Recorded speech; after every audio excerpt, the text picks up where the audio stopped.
After the Denver Nuggets fell just one game short of beating the OKC Thunder in the second round of the playoffs, and ultimately having some struggles scoring the ball efficiently, and just having other scoring threats besides Nikola Jokic and Jamal Murray, it may be time for them to consider trading possibly one of their main pieces. What is up, y'all, and welcome back to another video. And in today's video, we're going to be talking about the Denver Nuggets and a potential move that they might need to make that could help them elevate them to a championship team again. And before we get into this video, make sure you guys like the video and subscribe like I always say. It helps me out so much.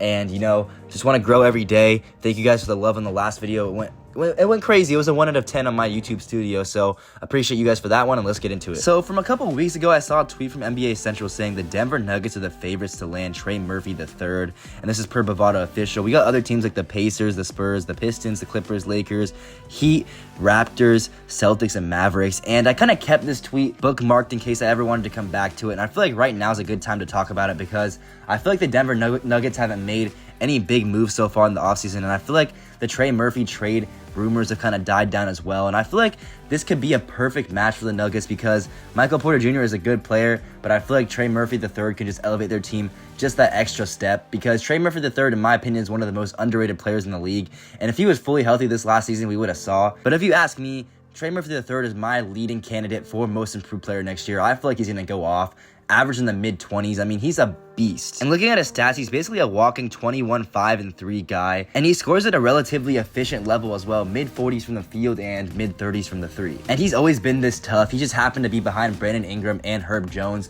for all these last couple of seasons. But if you look at those stats, he's basically consistently improved, and he averaged 21.5 this last season. And something's telling me he's going to go off even more next season. And from the Nuggets lens, it's not like they're taking a flyer on a young guy with high potential because Trey Murphy's already 25 years old.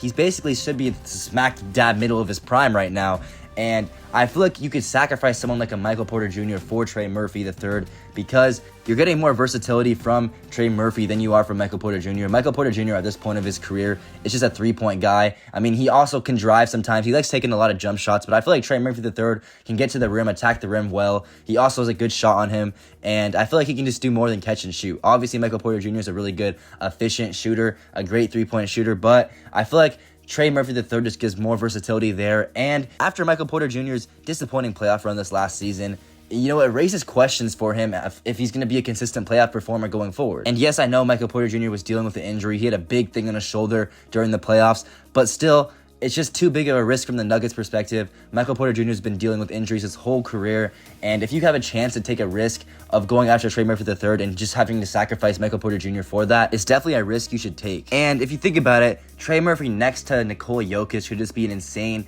you know, pairing because we saw what Michael Porter Jr. turned out to be next to Nikola Jokic. And if you put someone like Trey Murphy III, who was getting buckets on New Orleans, who basically had no one, Zion was always injured, and it was just basically Trey Murphy III and Brandon Ingram for the longest time. So if you pair him next to someone like Nikola Jokic, who has amazing playmaking, Trey Murphy III could basically blossom even more on this Nuggets team. And you guys might be thinking, if you're hyping up Trey Murphy so much, why would you think the Pelicans want to trade him? Well, it's because I got this tweet from NBA Central saying the New Orleans Pelicans do not have any untouchable players on their roster, and that basically just assures us that they're willing to trade away anybody. Obviously, they just brought in Jordan Poole, but I feel like the addition of Jordan Poole is not going to really affect, you know, their minds of keeping or losing Trey Murphy III. And y'all might be wondering why I keep on saying Trey Murphy III. I just feel like it's just way more fun to just say Trey Murphy III than just Trey Murphy. I don't know, man, if y'all are just wondering about that. But all jokes aside, if the Pelicans are willing to trade away Trey Murphy, the Nuggets definitely should be all over that. And a potential mock trade I have from SportsIllustrated.com itself has New Orleans receiving Michael Porter Jr., Peyton Watson, and a first-round pick, and another 2032 first-round pick.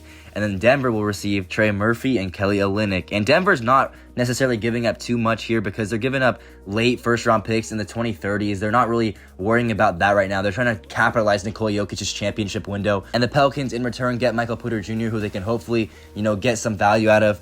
And then they get 2 first-round picks on top of that. They also get rid of Kelly Olynyk's contract, and they move on from Trey Murphy here. So I feel like it's a good, you know, win-win for both teams. The Nuggets get better players right now. The Pelicans get better assets going forward in the future. The Pelicans also have some good young talent on their team. They got Derek Queen.